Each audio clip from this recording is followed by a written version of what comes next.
Nanti baru atau sharing di akhir, kalau mau bertanya juga boleh. Oke, Wahyu pasal 16 ayat yang ke-1 sampai 21 ya. Oke. Kita baca sama-sama subjudulnya. Cawan pertama bisu yang jahat pada orang-orang yang menyembah antikristus. Oke, ayat 1. Lalu aku mendengar suara yang nyaring dari dalam bait suci berkata pada ketujuh malaikat itu, pergilah dan tumpahkanlah ketujuh cawan murka Allah itu ke atas bumi.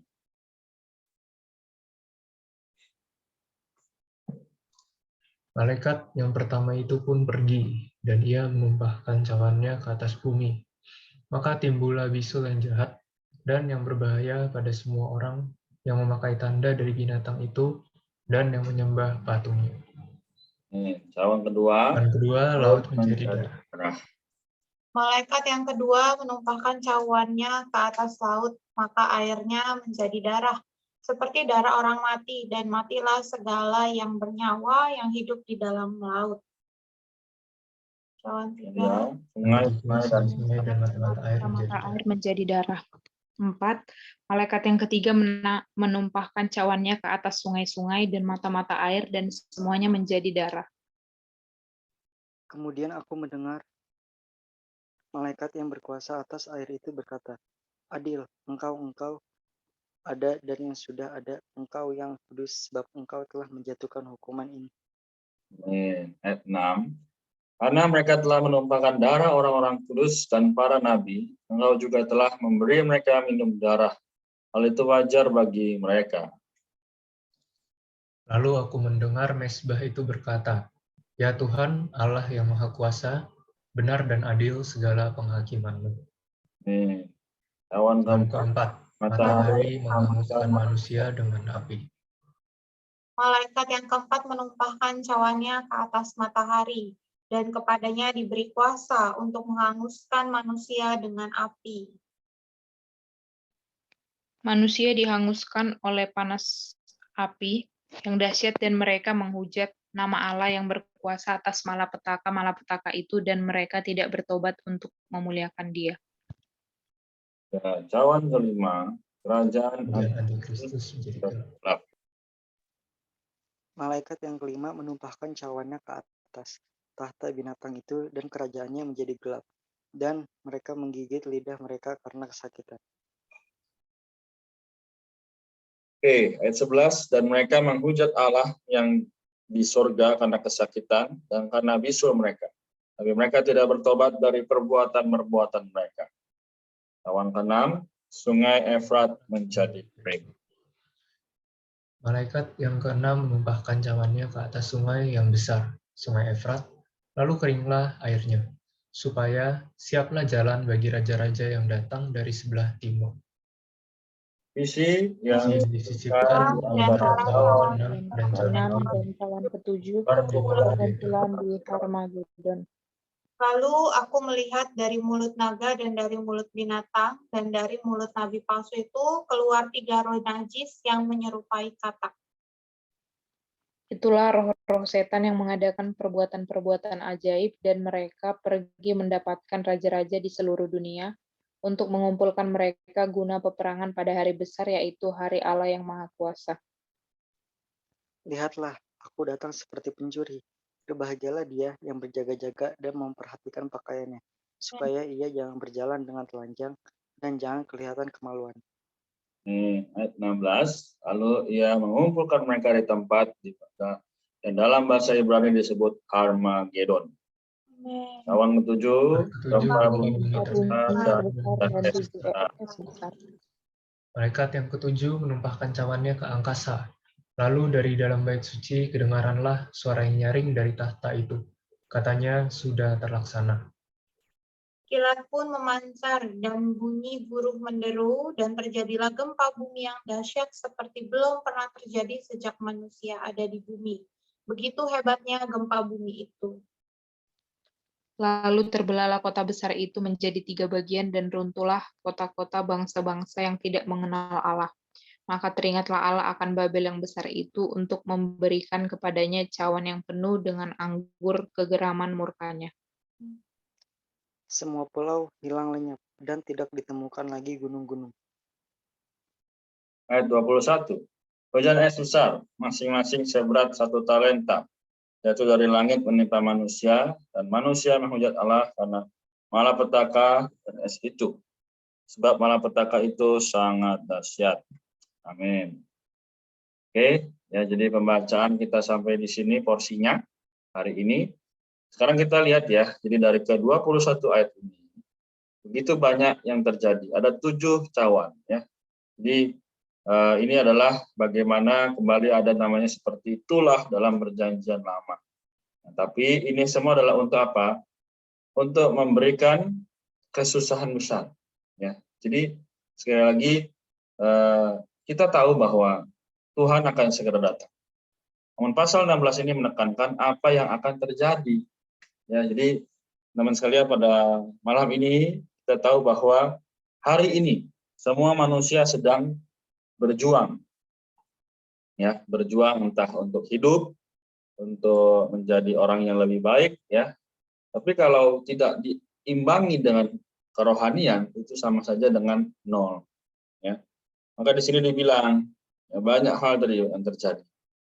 Kan kita nggak ada hubungannya ya sama hari ini dengan ini, apa cawan-cawan ini ya. Tapi teman-teman sekalian malam ini kita perlu sadar bahwa seharusnya kita juga bisa memiliki satu penghidupan yang sesuai dengan apa yang Tuhan kehendaki. Saya mungkin akan berikan satu ini ya, kita lihat sama-sama beberapa catatan kaki.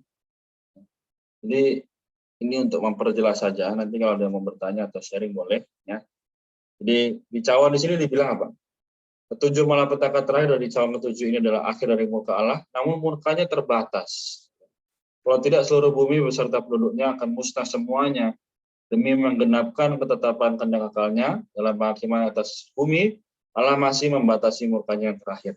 Bayangkan, meskipun manusia begitu bejatnya, begitu jahatnya, Allah masih mengasihi manusia, bahkan dia sampai membatasi murkanya. Nanti ya, ini kelak, apa yang dilihat oleh Yohanes akan terjadi nanti. Tapi kita tidak tahu kapan. Yang tahu hanya Bapa dan Tuhan ya. Jadi kita lihat lagi di sini ada beberapa catatan kaki juga. Kita lihat di pasal 13:1 ya. 13:1 bilang, Roh Najis akan menghasut raja-raja yang memberontak ini, mengarahkan pasukannya untuk menganiaya umat Allah. Sebagai roh, mereka seharusnya berada di langit, tapi karena mereka menjadi katak, mereka hanya bisa bergerak di bumi. Hal ini menunjukkan bahwa iblis dan kuasa pergerakannya akan dibatasi di bumi saja.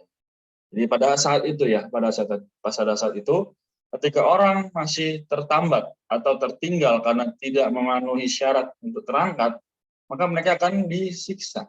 Mereka akan dianiaya oleh roh najis ini. Oke, jadi sekali lagi, bukan berarti, wah Kak, kok serem banget ya, mengerikan sekali ya, nanti Tuhan datang. Tidak. Kalau kita bisa melewati ya dalam kehidupan sehari-hari ini penuh dengan ya kita baca firman, kita berdoa, kita memuji Tuhan, kita memberitakan firman Tuhan kepada orang lain dan menjadi kesaksian di tengah-tengah keluarga dan lingkungan sekitar. Kita tidak akan mengalami hal ini. Dan ini harus menjadi dorongan bagi kita. Meskipun hari ini kita harus banyak hal yang kita kerjakan ya, yaitu sekolah, kuliah, bekerja, melewati masa sulit. Nah, ini semua adalah cara untuk kita bisa melewati cawan-cawan ini ya, bahkan sangkakala yang kemarin. Jadi teman-teman sekalian pada malam ini kita perlu bersyukur bahwa adanya firman Allah. Ya, bahkan nanti dibilang apa? Bahwa kita di pasal yang 16 ini ya, di ayat yang 13 sampai 16 ya. Jadi kita akan berkumpul di Harmagedon. Ini adalah kalau bagi orang-orang yang bisa atau bersyarat untuk tidak dihakimi, tapi mereka jatuh dalam kesusahan besar. Ya.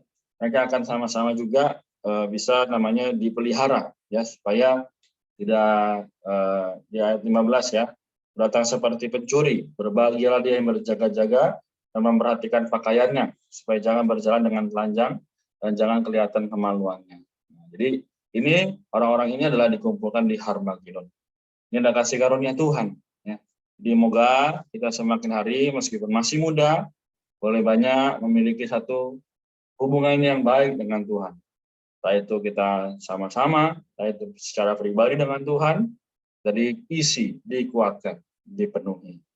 Amin. Mungkin saya sampai di sini dulu. Apakah ada yang mau share, bertanya?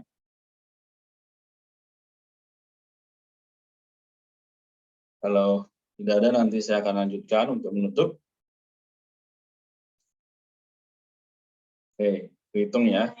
Aku menikmati di ayat 15 ya.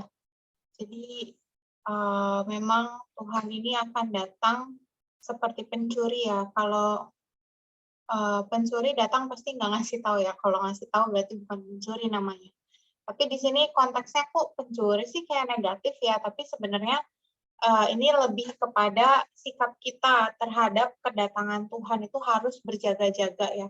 Sama seperti kita itu berjaga-jaga terhadap pencuri ya, kita harus kunci pintu, kunci jendela, kita harus ya seaman mungkin deh rumahnya supaya nggak kecurian. Nah hari ini hal rohani yang bisa kita ambil itu adalah berjaga-jaga ini mengacu kepada memperhatikan pakaian ya. Kalau di sini pakaian ini mengacu, kalau ini sih udah sempat dibahas ya, kalau pakaian ini mengacu kepada perbuatan baik kita ya. Perbuatan kita itu diperkenan dengan kepada Allah atau tidak ya. Jadi kalau di catatan kaki 15C itu dia mengacu ke Wahyu pasal 4 ya. Wahyu pasal 3 ayat 4. Di situ lagi bicara mengenai gereja di Sardis ya. Mereka itu adalah orang-orang yang tidak mencemarkan pakaiannya. Mereka akan berjalan dengan aku dalam pakaian putih karena mereka layak untuk itu. Jadi di sini putih atau pakaian ini melambangkan tingkah laku dan kehidupan yang tidak tercemar oleh maut, melainkan yang diperkenan oleh Tuhan. Nah, bagaimana hari ini kita bisa berjaga-jaga? Kita harus memperhatikan tingkah laku kita, bukan kita menjadi orang yang baik ya, tapi menjadi orang yang diperkenan Allah. Jadi kalau diperkenan Allah, belum tentu orang suka ya, karena kan contohnya misalnya kita ajak orang berdoa atau ajak orang baca Alkitab, mungkin orang mikir so rohani banget kan, ini kayak kesannya terlalu holy gitu ya. Tapi inilah sikap yang melambangkan pakaian putih. Diri kita itu tidak tercemar oleh hal apapun. Nah, untuk tingkah yang diperkenan, tingkah laku yang diperkenan juga kita bisa lihat ya. Paulus, Yohanes, bahkan Tuhan Yesus itu sendiri ya, kan diperkenan oleh Allah. Tapi lingkungan sekitar banyak yang nggak suka. Bahkan Tuhan Yesus, kalau kita lihat di kitab Injil, dia dibenci loh, tidak disukai atau ditolak oleh satu kota ya. Mungkin kalau 1-2 orang kita bisa nggak apa-apa ya udahlah terserah dia, cuma 1 orang 2 orang. Tapi ini satu kota loh, satu kota itu kayak kita di Jakarta terus satu kota Jakarta menolak kita, itu kan adalah suatu yang suatu yang luar biasa gitu ya. Tapi hari ini ternyata kita perlu melawan segala hal-hal itu ya. Jadi tetap berjaga-jaga, fokus kita adalah gimana posisi kita ketika Tuhan datang. Apakah kita menjadi orang yang berjaga-jaga atau tidak. Ini bergantung juga bagaimana kita bisa tetap melatih roh kita dalam keadaan dan situasi apapun nih. Jadi cawan ketujuh cawan ini pasti akan terjadi, bahkan telah terjadi ya, karena kitab Wahyu kan kalau bahasa Inggris kan semua bentuknya past tense ya. Jadi kalau past tense semuanya sudah lampau, sudah terjadi. Jadi ini tuh sudah tergenapi, di hadapan Allah sudah tergenapi. Tapi di pihak manusia ini akan digenapi ya. Jadi semuanya akan terjadi, semuanya memang semengerikan itu. Oleh karena itu kita nggak bisa leha-leha hari ini. Kita harus memperhatikan pakaian kita ini sudah pakaian putih belum? Kita sudah mengenakan Kristus belum di dalam kehidupan kita sehari-hari. Amin. Thank you. Dari yang lain, Asal, Eva, Niko, ada yang mau ditanyakan atau dibagikan? Udah aku mau. Oh, ya silakan Roniko. Duluan aja.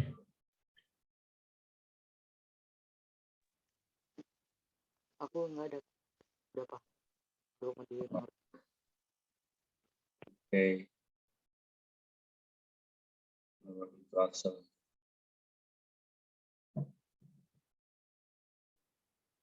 Jadi Asal mau tanya atau? Aku mau sharing. Oh, silakan.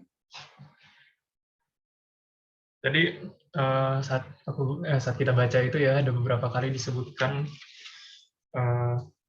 kalau lihat di ayat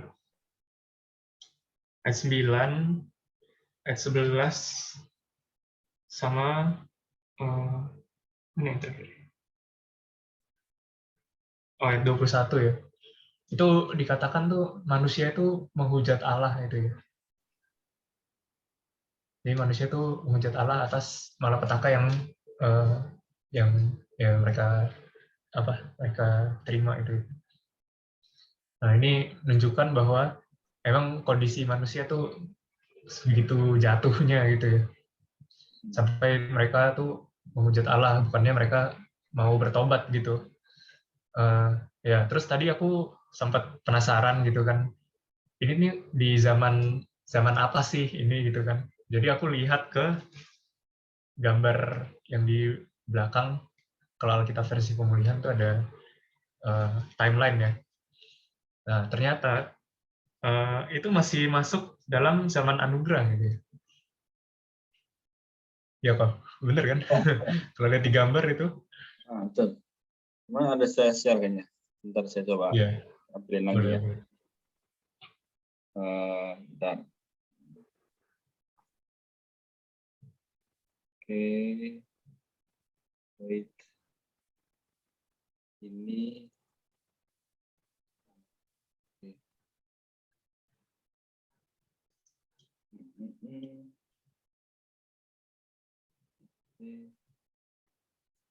Nah.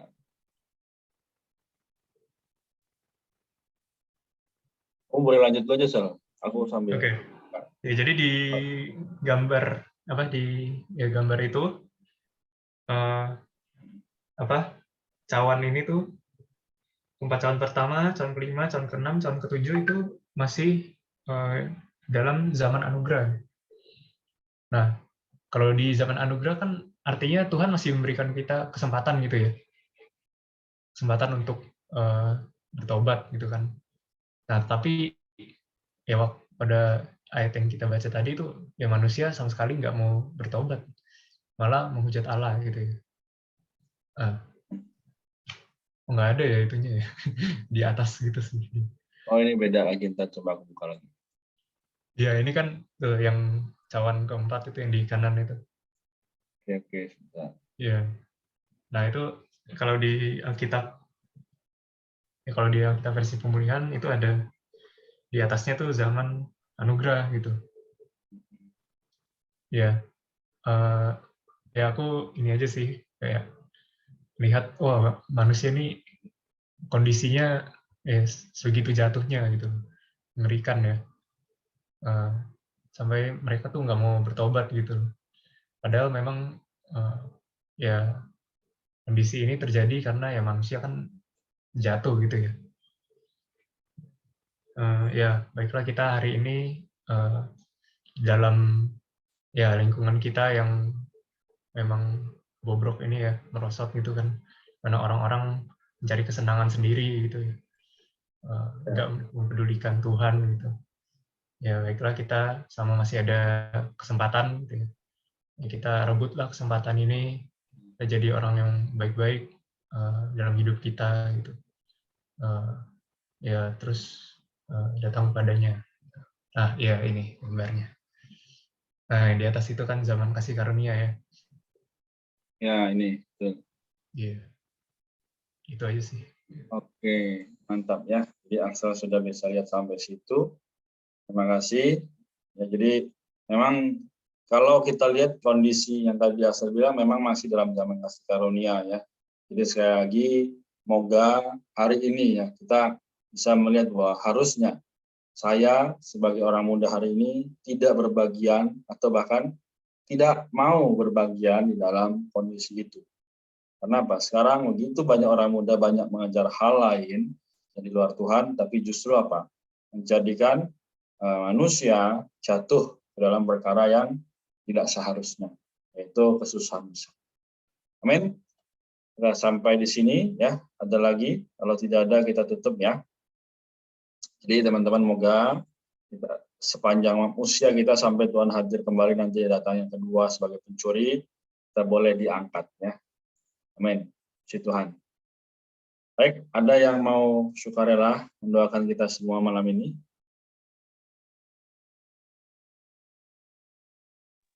Ya, mungkin aku. Ya, silakan Niko. Mari kita satu dalam doa. Tuhan, terima kasih Tuhan atas berkat kasih karunia-Mu kepada kami untuk kami bisa dapat hadir bacaan kita pada malam hari ini. Tuhan, berkati kami semua yang sudah hadir dan berkati juga teman-teman kita yang belum sempat hadir, Tuhan. Baik, kita akan istirahat, Tuhan, berkat lindungi dan berkati kita dalam peristirahatan kita, dan besok bisa dapat bangun dan keadaannya sehat, Tuhan, dan semangat, Tuhan. Terima kasih, Tuhan, pimpin langkah kita semua, Tuhan, untuk berhasil, Tuhan, di segala aspek kehidupan kami, Tuhan.